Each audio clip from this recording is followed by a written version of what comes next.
আমরা তো নিরাপদ না, নিরাপদ থাকবো কেমন করি? প্রশাসনের কোনো ভূমিকাই নেই, চোর শেষর দিয়ে ভরে গেছে, সন্ত্রাসীদের অত্যাচার, ওপেনে বেড়ায় অস্ত্র নিয়ে। মানুষের নিরাপত্তা নাই, মানুষ নিরাপত্তাভাবে চলাচল করবার পাইতেছে না রাস্তাঘাটে। মানুষ যেদিক দিয়ে যাবে সেদিক দিয়ে দেখে যে চোর শেষর দিয়ে ভর্তি, সন্ত্রাসীর ঘর কখন কোন দিক দিয়ে হামলা করে কোনো ঠিক ঠিকানা নাই। পুলিশের ঘরকে হাত করে বসে আছে, পুলিশের ঘর তো কোনো খোঁজ খবরে নাই ওদের। জনগণের নিরাপত্তার জন্য আমরা কি করে চল?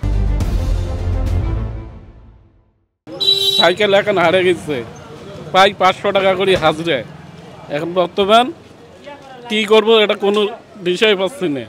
এখন একটা সাইকেল কিনতে গেলে 10,000 টাকা লাগে, এই টাকাটা পাবো কই? আমরা গরিব মানুষ। রংপুরের প্রশাসন কি করেছিল মুই জানো না, কারণ হচ্ছে কি রংপুরে যদি প্রশাসন ভালোই হইল হয় তাহলে এভাবে চুরি রাহাজানি এভাবে হইল না হয়। কারণ পরশুদিন এই প্রেস ক্লাবের সামনে থেকেই, এখন প্রেস ক্লাবের সামনে বলা চলে, এই মোর পেছন থেকেই এটা থেকেই মোর গাড়ি নিয়ে গেছে। অফিসত কাজটা শেষ করি বেড়ানো 9টার সময় আসি, দেখো মোর গাড়ি নাই। গাড়ির লকটক শোক করা আসলো, লকটক করেছে, গাড়ি ভাঙি নিয়ে গেছে। এখন জানো না কি হইবে, গাড়ি পাইম কি না পাইম সেটাও জানো না। কিন্তু এভাবে যদি চলতে থাকে তাহলে তো মোর দেশের বা রংপুরের অবস্থা খুব খারাপ হইবে। কারণ মোর গাড়ি না হয় কম দামি হারাইছে পাইম না পাইম তাও ঠিক নেই। কিন্তু যদি মোর পেছনে তারও 7খান গাড়ি আসলো, এগুলা গাড়ির দাম মনে করেন 3 থেকে 3.5 লাখ টাকার মতন গাড়িখানের দাম। এই গাড়ি যদি হারাইলে তাহলে কী হইলে?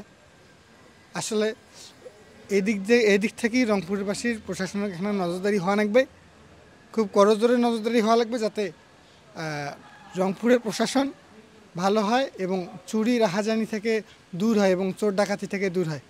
যে বৃহস্পতিবার এখন যে মুই জিডি করিমটা কি? মোর আশাটাই তো নাই প্রশাসনের প্রতি যে একটা মোর আস্থা থাকবে, সেই আস্থাটাই তো নাই। কারণ জিডি করি যদি একটা আস্থা থাকিলে যে হ্যাঁ আমাকে গাড়িখান খুঁজি দিলে হয়, তখন না আমি জিডিটা করনু হয়। এখন যে টাকা দিয়ে জিডি করি ওই টাকা যদি মোর ফাওয়া যায় তাহলে তো জিডি করি মোর লাভ নেই কোনো। ঠিক আছে, এখন এই হচ্ছে কথা।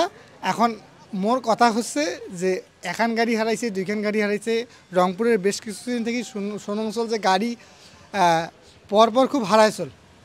এ থেকে যদি পরিত্রাণ না হয় তাহলে রংপুরের অবস্থা একদম বাজে হয়ে যাবে সামনের দিনে। আমাদের আইন শৃঙ্খলার পরিস্থিতি খুবই খারাপ, বুঝছেন?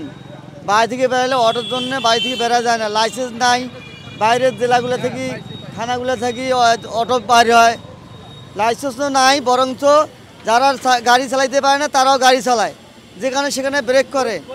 তাদের যারা স্কুল গ্রামের পথচারীরা তাদের অনেক অসুবিধা হয়। হ্যাঁ, বাচ্চা কাচ্চা নিয়ে যাইতে খুব কষ্ট হয়। গাড়ি যেখানে সেখানে একটা প্যাসেঞ্জার দেখলে হুট করে থামে। কোনো লাইসেন্স তো নাই, ড্রাইভারের কোনো প্রশিক্ষণে নাই, আইনশৃঙ্খলা বলতে কিছুই নেই রংপুর শহরে। গাড়ি তো আমি ধরা দেখিনি, একদিন ধরলে আর কোনো সময় ধরে না। কারণ দেখা যায় পুলিশ একদিন আসলে গাড়ি ধরলো, 2-1টা ধরি আবার চলে গেল, নাই কোনো গাড়ি করে ধরার কোনো পদক্ষেপে করে না প্রশাসন। আর এখানে ব্যবসা আছে, আমি চট্টগ্রামের অধিবাসী, আমি রংপুর থাকি। এখানে আইনশৃঙ্খলা বলতে কিচ্ছু নাই, ট্রাফিকের কোনো সুব্যবস্থা নাই। রাত্রে হলে ট্রাফিক কোনো পুলিশ টুলিশ পাওয়া যায় না।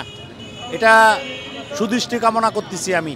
দেখেন ভাই, আমরা গরিব মানুষ, আমরা একটা ভ্যান চালা দিন 300-200 টাকা কামাই করে 1 কেজি তেলের দামই, একদিন ভ্যান চালালে একদিন 1 কেজি তেলের দাম হয়। 1 কেজি আলু কিনতে পারি না ঠিক মতন।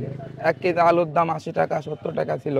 এখন 1 কেজি তেল কিনতে গেলে ভাই আমরা গরিব মানুষ, যদি একটা ভ্যান চালা যদি দিন 500 টাকা মরি, 1 কেজি ময়দা 2 কেজি তেল নিতে আমাদের টাকা পুড়ে যায়।